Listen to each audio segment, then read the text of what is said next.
ya leo tunamwogopa bosi kuliko Mungu. Bosi atakapotoa sauti yake na kusema we, unaogopa kuliko Mungu.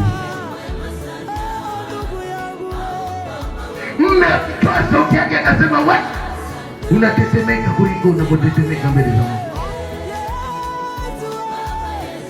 Hivi una utetemekaji ambao unatetemeka wewe jinsi ya kuachwa na mkeo?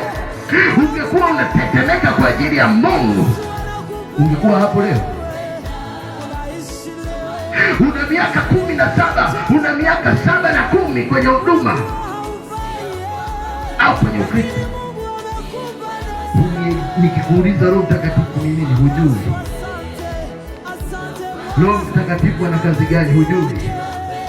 Unatarajia kabisa kutikisa mfalme.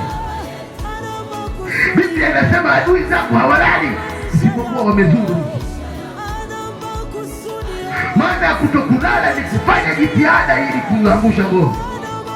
Wewe unalala usiku kucha, ukiangalia movie masaa 12 usinzii, ukiingia kwenye maombi dakika 2 nyingi, umesahau hata kusema amina. Yaani umesahau hata kusema amina, Mungu aanze kufanya. Wewe unatazamia kitu gani? Kumbukumbu la Torati 4:21 mpaka 22 ndio linazungumzia ile Musa. Naomba nisomee. Kumbukumbu 4:21 mpaka 22. 4:21 mpaka 22. Neno la Mungu linasema,